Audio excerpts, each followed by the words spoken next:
Оние што сакаа за 8 март пари најдоа. Најмалку 3000 жени од регионот заминаа во странство.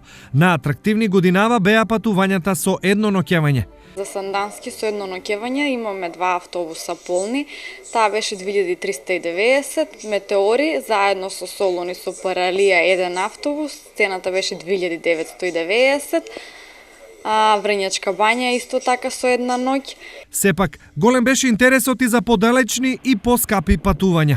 Други исто така баран интересни дестинации се Копоник во Србија, Венеција, Верона, Милано за Париз. Идентичен интерес за патување имаше во сите општини од регионот. Банско, Бугарија, Врњачка бања, Србија, еднодневно имаме до Петрич и Грција, Солун.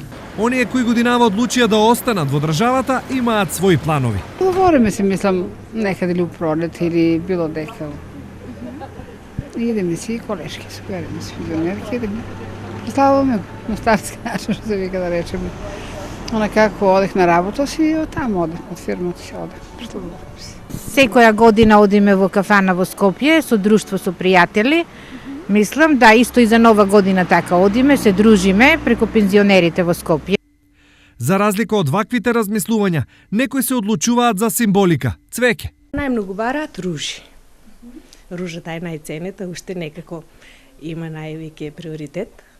И другото цвеќе и саксиското, меѓутоа ружата дефинитивно. Празникот на жената 8 март секој го одбележува на свој начин, но кај нас навиките во последните 50 години не се промениле многу. Различни се актерите, улогите главно остануваат речиси исти.